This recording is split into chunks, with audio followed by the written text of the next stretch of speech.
Hello everyone, in the video நம்ம வந்து management information systemல இருக்கிற இம்பார்ட்டன்ட்டான questions எல்லாம் பார்க்கலாம். ஸோ ஒரு யூனிட்லேயுமே வந்துட்டு சில இம்பார்ட்டண்ட்டான questions இருக்கும். ஸோ அதனால ஃபஸ்ட்டு 2 mark 6 mark 10 mark ரொம்ப இம்பார்ட்டண்ட்டாக இருக்கிறது ஃபஸ்ட்டு பார்த்துட்டு அதுக்கப்புறமா நீங்கள் டைம் இருக்கவே மற்ற questions எல்லாம் பார்த்துக்கோங்க. ஸோ இது வந்துட்டு MBA செகண்ட் செமஸ்டரில் வரும். So strategic management, applied operation research, management information system இந்த மாதிரியான பேப்பர்ஸ் எல்லாம் இருக்கும். ஸோ இதுக்கு எல்லாமே நான் இம்பார்ட்டண்ட்டான questions ஆல்ரெடி அப்லோட் பண்ணியிருக்கேன். ப்ளஸ் இந்த வீடியோ அதாவது ரிலேட்டட் கண்டென்ட்டும் நான் வந்து போஸ்ட் பண்ணிட்டு தான் இருக்கேன். அதெல்லாம் செக் பண்ணோன்னா சேனலில் வந்து ப்ளேலிஸ்ட்டை வந்து போய் பாருங்கள். இல்லை இந்த வீடியோட டிஸ்கிரிப்ஷனில் கூட நான் வந்து லிங்க் அட்டாச் பண்ணுறேன். ஸோ ஃபாலோ பண்ணி பாருங்கள். ஓகே, ஃபர்ஸ்ட் வந்துட்டு யூனிட் 1 வந்துட்டு introduction to information systems. So இதில் இருக்கிற இம்பார்ட்டண்ட்டான 2 mark என்னென்ன அப்படின்னு பார்த்தீங்கன்னா, இது மட்டும் கிடையாது. நீங்கள் 2 mark எப்படி படிக்கணும்னா, நான் முன்னாடி சொன்ன மாதிரி 10 marks படிச்சிங்கனாலே அதுலேருந்து உங்களுக்கு மேக்ஸிமம் 2 mark வந்து எழுத முடியும். ஸோ ஜஸ்ட் இருந்தாலுமே இது பார்த்துக்கோங்க. ஓகே, ஃபஸ்ட்டு வந்து define information system and second வந்துட்டு what is the purpose of feedback in a system, எதுக்காக ஃபீட்பேக் வேணும் அப்படின்னு கேட்டிருக்காங்க. அண்ட் தென் தேர்ட் வந்துட்டு list the types of management decisions. So இதெல்லாமே வந்து ஃபஸ்ட்டு பார்த்துக்கோங்க. 2 markக்கு எவ்வளோ எழுதுவோம், ஒரு 4-5 லைன் இல்லை 2-3 லைன் கூட போதும். ஓகே, அந்த அளவுக்கு பார்த்துக்கோங்க. அண்ட் தென் 6 mark எடுத்துக்கோங்க. ஃபஸ்ட்டு வந்துட்டு explain the elements of a system with example. And then second வந்து describe different types of management decisions and the information they require. Third வந்துட்டு how do information needs vary across organizational levels. So ஒவ்வொரு டிபார்ட்மெண்ட்டாக இருக்கட்டும் இல்லை levels, அதாவது top, middle, low, இந்த மாதிரி ஒரு levels of ஆர்கனைசேஷன்லேயும் டிஃப்ரெண்ட் கைண்ட்ஸ் ஆஃப் இன்ஃபர்மேஷன் தேவைப்படும். ஸோ அது என்னென்ன அப்படின்றத பார்த்துக்கோங்க. தென் 10 mark எடுத்துக்கிட்டிங்கன்னா ஃபஸ்ட் வந்து discuss the classification of information system based on organisational levels and functions. Second வந்துட்டு explain the relationship between information needs, sources and management levels.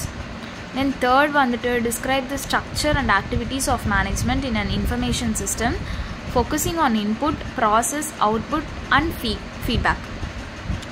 So 3 question தான். ஒரு யூனிட் எடுத்திங்கன்னா மேக்ஸிமம் 3 question இல்லை 4 question மட்டும் 10 marks படிக்க பாருங்கள். So அதிலே வந்து உங்களுக்கு மோஸ்ட்டாக வந்து இந்த யூனிட் என்ன அப்படின்றது புரிஞ்சிடும், கான்செப்ட் வந்து கிளியர் ஆகிடும். ஓகே, இப்போ செகண்ட் யூனிட் எடுத்துக்கோங்க, types of information system. So இதில் வந்துட்டு 2 mark பார்த்தீங்கன்னா டிஎஸ்எஸ், டிபிஎஸ் இதெல்லாம். ஃபஸ்ட்டு வந்துட்டு define decision support system and then transaction processing system, mention any 2 features of executive information system. So இதெல்லாம் என்ன அப்படின்றத வந்து தெரிஞ்சுக்கோங்க. 6 mark எடுத்திங்கன்னா ஃபஸ்ட்டு வந்துட்டு explain the functions and importance of transaction processing system. அதே தான் 2 markல என்ன படிக்க போகிறீங்க, இது படித்தாலே 2 mark எழுதிடலாம். ஸோ டிரான்சாக்ஷன் ப்ராசஸிங் சிஸ்டம்னா என்னென்னு படிச்சுக்கோங்க. அதே தான் second row, describe the purpose and application of executive information system.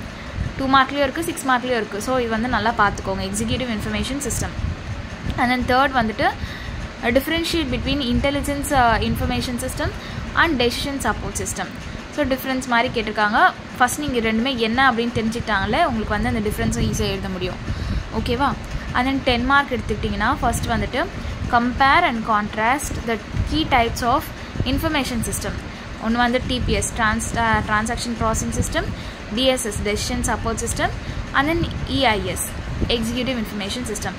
So இதுக்குள்ளே இருக்கிற எல்லா டிஃப்ரென்ஸும் பார்த்துக்கோங்க. And then managerial applications. Second வந்துட்டு describe decision support systems and how they aid managers in decision making.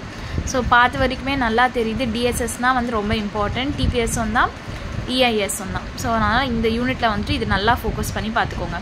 Third வந்துட்டு analyse the role of executive information systems in strategic decision making and top level management.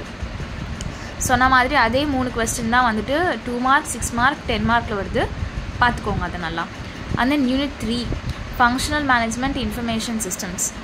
So இதில் 2 mark பார்த்தீங்கன்னா what is the purpose of production information system. Second வந்துட்டு define human resources information system. Third வந்துட்டு state any 2 functions of financial information system.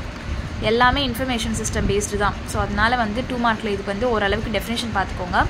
6 mark எடுத்துக்கிட்டிங்கன்னா first வந்துட்டு explain the components of marketing information system. Second வந்து describe the accounting information system and its role in business. Third வந்துட்டு outline the significance of financial information systems in an organisation. Obviously இது வந்துட்டு financial information சிஸ்டமும் ஓரளவுக்கு ரொம்ப important தான், அதுவும் பார்த்துக்கோங்க. and then 10 mark வந்துட்டு first discuss how different functional system information system like functionனா ஒன்றும் கிடையாது, ஒரு ஆர்கனைசேஷனில் different type of functional departments இருப்பாங்க, ப்ரொடக்ஷன், மார்க்கெட்டிங், ஹெச்ஆர், ஃபினான்ஸ் இந்த மாதிரி. ஸோ அதை பற்றி தான் வந்து எக்ஸ்பிளைன் பண்ணி சொல்லியிருக்காங்க. So production information system support various departments within an organisation. Second question வந்து explain the purpose and applications of human resource information system with examples.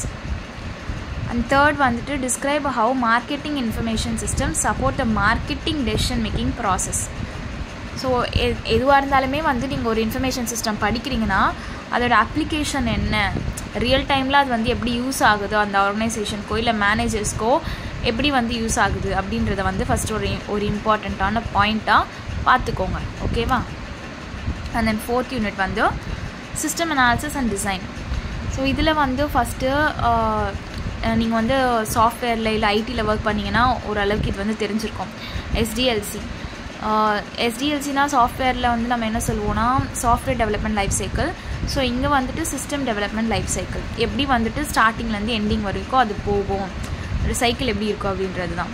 So அதை பார்த்துக்கோங்க. அண்ட் தென் செகண்ட் வந்துட்டு what is data flow diagram, DFD. And then third வந்துட்டு mention two advantages of using databases in management information system. So இது மூணுமே இம்பார்ட்டண்ட்டான question தான், பார்த்துக்கோங்க. And then 6 மார்க்கில் ஃபஸ்ட்டு வந்துட்டு describe the role of a system analyst in MIS.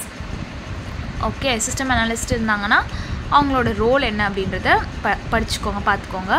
And then second வந்துட்டு explain the stages of the system development life cycle. நான் முன்னாடியே சொன்ன மாதிரி லைஃப் சைக்கிளாக ஒன்றும் கிடையாது. இப்போ ஒரு பட்டர்ஃப்ளையோட லைஃப் சைக்கிள் எடுத்திங்கனாலே அதில் நிறைய ஸ்டேஜஸ் இருக்கும், கரெக்டாக?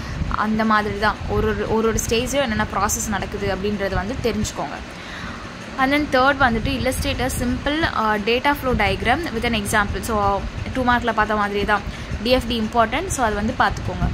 அண்ட் தென் 10 மார்க் பார்த்தீங்கன்னா discuss the various stages involve in system analysis and design from requirement analysis to maintenance. Requirement அனாலிசிஸ்னால் ஃபஸ்ட்டு ஸ்டெப்பு. ஒரு இது வந்து ஸ்டார்ட் பண்ணுறதுக்கு ரெக்குவயர்மெண்ட் என்னன்னு தெரிஞ்சால் தான் ஸ்டார்ட் பண்ண முடியும். ஸோ அந்த அனாலிசிஸ்லேருந்து மெயின்டெனன்ஸ் வரைக்கும், அது கடைசியில் வந்துட்டு எல்லாம் முடிஞ்சு கஸ்டமர்கிட்ட போயிட்டு அதை நம்ம மெயின்டைன் பண்ணுற வரைக்கும் என்னென்னலாம் வந்துட்டு ஸ்டெப்ஸ் இருக்குது அப்படின்றத தெரிஞ்சுக்கோங்க. அண்ட் தென் செகண்ட் வந்துட்டு explain the benefits and limitations of database systems in organisation. Okay, benefits and limitations, அதாவது டிஸ்அட்வான்டேஜஸ் மாதிரி. அதாவது அட்வான்டேஜஸ் அண்ட் டிஸ்அட்வான்டேஜஸ் ரெண்டுமே வந்து பார்த்துக்கோங்க.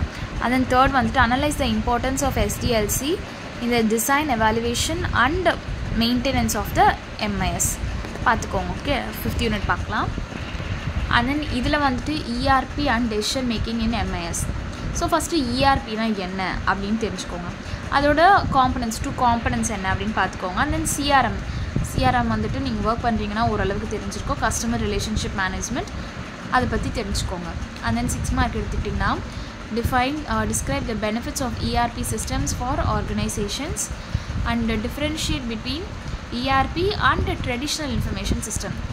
So explain the selection criteria for ERP packages. இது ஃபுல்லாமே வந்துட்டு ERP பற்றி தான், அதாவது 2 பார்ட் இருக்குன்னா ERP இருக்கும், டெசிஷன் மேக்கிங் இருக்குது. ஸோ ERP வந்து ரொம்ப இம்பார்ட்டண்ட், அதை பற்றி ஃபஸ்ட்டு தெரிஞ்சுக்கோங்க.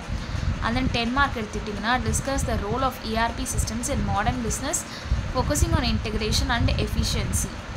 Second வந்துட்டு explain the impact of customer relationship management on organizational effectiveness and customer satisfaction. And then third வந்துட்டு analyze how ERP systems enhance decision making across different functional areas within an organization. So எப்பயுமே வந்து ஒரு unit எடுக்கிறீங்கன்னா first 10 மார்க்லேருந்து start பண்ணுங்கள்.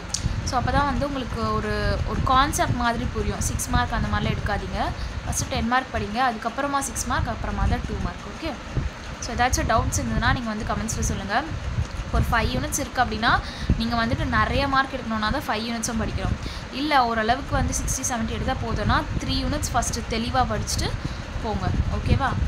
So இதுக்கான answers எல்லாமும் நான் வந்து ப்ரிப்பேர் பண்ண ட்ரை பண்ணுறேன். ஸோ சேனலை சப்ஸ்கிரைப் பண்ணிக்கோங்க, பாதி வீடியோஸ் ஆல்ரெடி இருக்குது, பாருங்கள் அது. ஓகே, ஸோ MBA ரிலேட்டடாக வேறு ஏதாச்சும் டவுட்ஸ் இருந்தாலோ இல்லை மெட்ராஸ் யூனிவர்சிட்டியில் எக்ஸாம்ஸ் அந்த மாதிரி டைம் டேபிள்ஸ் ஏதாச்சும் உங்களுக்கு தெரியணுன்னாலும் நீங்கள் வந்து தாராளமாக கமெண்ட்ஸ் பண்ணலாம். இல்லை உங்களுக்கு சப்ஜெக்ட்ஸ்லேயே இந்த சப்ஜெக்ட்ஸ்லேயே டவுட்ஸ் இருந்ததுனாலும் நீங்கள் வந்து என்கிட்ட சொல்லலாம். கண்டிப்பாக நான் வந்து பார்த்து ஆன்சர் பண்ணுறேன். Okay, thank you. சேனலை சப்ஸ்கிரைப் பண்ணிக்கோங்க.